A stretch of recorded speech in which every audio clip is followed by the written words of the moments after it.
Welcome to the show, Mim Grey. You are a singer-songwriter and multi-instrumentalist known for your rich, smoky voice. You have collaborated and performed with a variety of artists, including Sir Tom Jones, the band Roxette, and written for Kylie Minogue. You've released 3 albums, your latest Garden of Me last year, co-produced with the guitarist Robbie McIntosh, who has worked with the likes of John Mayer, Norah Jones and Paul McCartney, to name a few. This year you're on tour in the UK. There is a ton of stuff to talk about with you, Mim. Thank you so much for joining us on the show. And please do tell us more. Hello. Thanks for having me. What do you want to know? You got to ask me a question. Tell us about your journey. Well, I'm still on it. I started gigging when I just turned 17.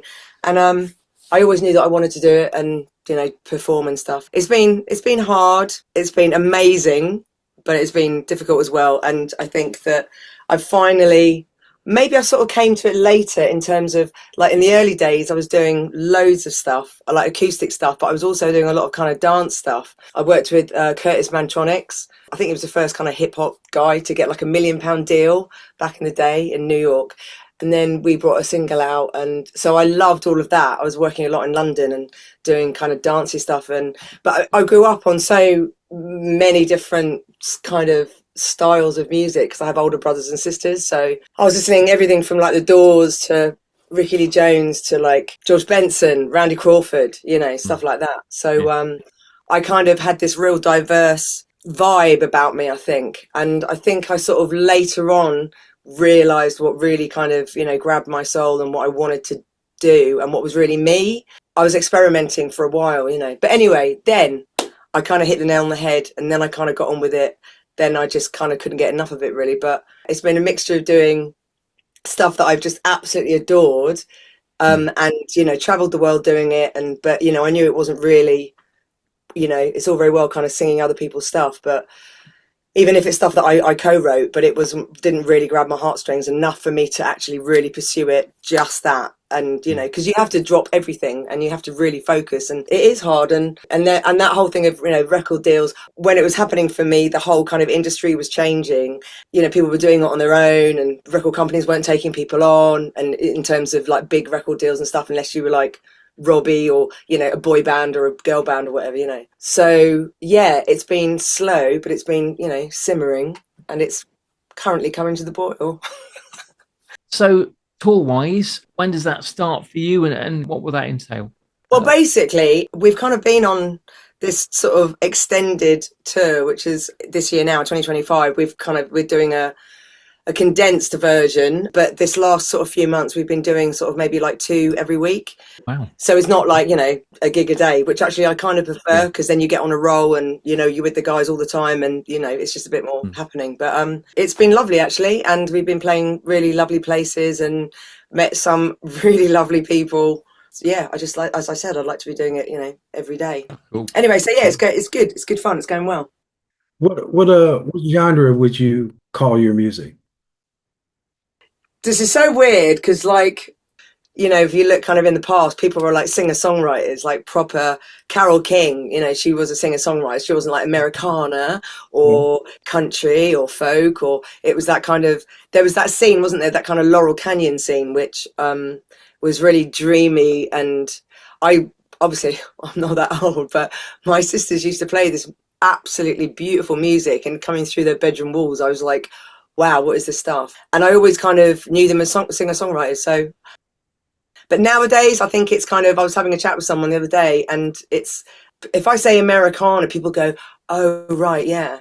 Because I like country music, but I don't do country music. And, if I listen to like John Mayer, I think he's a little bit pop, but he's a little bit folk, and he's a little bit country. He does albums that are a bit more country-esque, and obviously he's John Mayer, he can do what he likes, but it's that thing of having to pocket yourself and put yourself in a certain style, and it's hard. And I'm British, and this is where I've lived, and I haven't lived in America, although I'd love to end up there. But it's Americana. I'd like to say I'm a singer-songwriter, but I think if I'm gonna put myself in a niche, and it would be Americana, or kind of folk Americana, or country Americana, or pop Americana. Yeah. Yeah. Hey, what about Brit Akana? Well, there you go. Yeah. Why not? Anything Do to that. kind of Do that. Yeah. Tom? Well, I just wanted to highlight a little bit more about the sort of people that you've collaborated with. A hell of a list of great, fantastic names. How did some of those come about for you? I mean, people like when I supported Tom Jones, and shortly after that it was Roxette actually, and I just opened sort of big sort of stadium tours for them, and that was through actually Phil Bowdry, who was running Live Nation at the time. Yeah, he was really kind to me, and Paul McCartney was. Oh, I did an advert for Thomas Cook. And they called me up and said, you've been recommended to us, and we just wondered, could you do a Dinah Washington impression of What a Difference a Day Makes? And I was like, white British girl, not sure about that. And I just went, yeah, sure, man. Yeah, I can do that. Yeah, it's fine. Yeah. Just agree.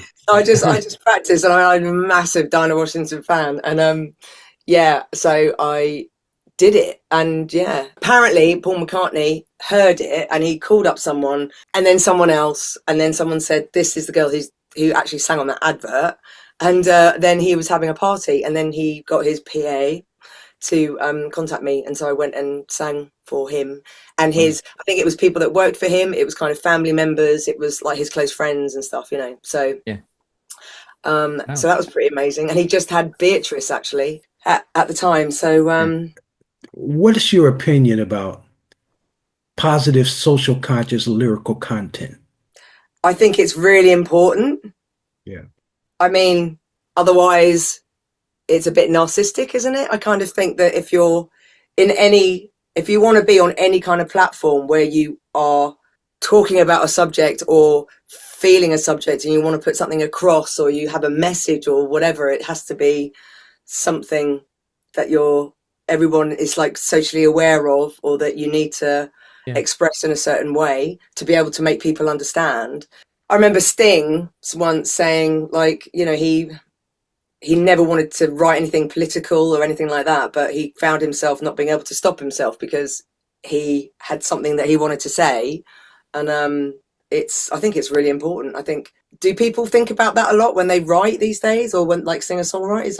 I'm sure they do, but Well, this is what Music for Global Change is about, positive lyrical content, because people are tired of bad news, right? Do you write social conscious music? yes. And do you know what? It's a really weird thing, because I wasn't really actually fully conscious or while it was going on anyway.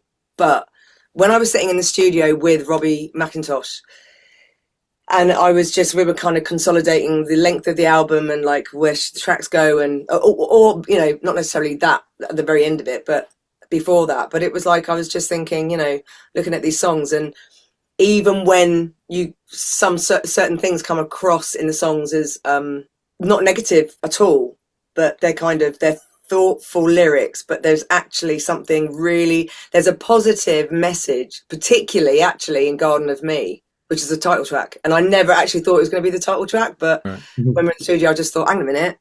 And I think it's because Garden of Me, it was just a bit like, excuse me. And when I was doing gigs in London, I was going, anyway, so I'm thinking of calling my album Garden of Me. What do you think? And all the women would go, not sure about that. And I'd be like, I get it. But actually, when you hear the lyrics, they are really amazing. And I wrote it with my co-writer, Corey Josias. And I just realised the whole album was really positive. And that was a bit of a different thing for me, because I think, you can be self-indulgent. I think you have to be self-indulgent, obviously, to do what you do and to write and everything. But I think most people really love the positive vibes and, the things that make them feel good. At the end of the day, you want to feel good when you listen to something. I do listen to really, really sad songs, but I want to listen to them when I want to feel sad. So that's my decision. And I go, like, I'm really upset now. I feel really down, and I need to get this out. And listening to something happy isn't right. So, you know what I mean? So I'll put on a Joni Mitchell track, and it will just be like, oh my God, I can't. And I get it out of my system, It's a kind of like it's great. That's what we do as humans. But so I'm quite proud of that, actually, that every song, I don't think there's anything negative. I think there's a positive message in every song. So, yeah. Yeah, that's great. I mean, we're going to be putting on concerts around social conscious music artists, but not around issues. It's Right. about healing, education, and solving problems, and how to make us feel better. 'Cause, like I said, people are tired of bad news, and we're going to give them an alternative to that. We're looking forward to it. So we're going to be grabbing artists to do that. That And sounds amazing. That sounds really good. That's a great concept. yeah, thank you. Real quick, who would have been a couple of your social conscious music heroes? There's loads of people actually. Again, the thing about Joni Mitchell, there will never ever be another Joni Mitchell. But even when she's singing something and she's relating something that's sad, it doesn't necessarily make you feel sad. Yeah. It's a kind of it's a realization about reality for everybody, Right. and that she's got a total hold on it. And then it makes you feel like, oh Christ, man. So actually, I'm not on my own. She's nailed it, and that's how I have felt. That's how I feel. So, but then again, she is a master of everything. There's Madness, right? The band Madness. Okay, right. So that's like, whoa, because it's total pop, but they are just, Suggs, just the biggest genius. There's nothing, it's about everyday life for everybody.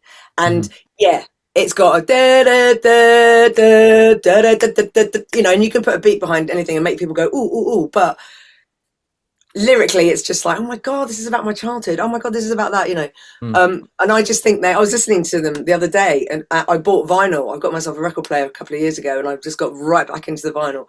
And I saw them, and I was just like, whoa. So that's a bit of a kind of like thing, but they're brilliant. We need more social conscious, positive social conscious music artists, right? And that's what we're trying to build. But I mean, if you look at John Lennon, he wrote Imagine, but what he was talking about was Imagine Peace. I know. Tom's going to ask you another question, and then we're going to get your information so we can spread the love.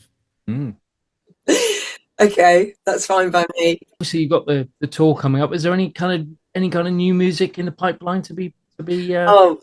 Hello. Yes, loads. I've actually recently got in contact with a guy. I won't say his name, but anyway, he's got this wonderful studio and he's got massive ears, and he gets every kind of genre of music. But so I don't engineer brilliantly. I can if I want to, but I want to go in the studio, write, or go in with an idea, work with someone, and then he can record it. But so I've got absolutely loads, and I get that thing of doing an album. It's like, yeah, but you've just done an album. It's like, yeah, but I've heard those songs so many times now, and I've just got so many. I've got about 200 ideas, but I've got about 100 stuff that's like pretty much, I just need it kind of beautifying in certain places, but loads more.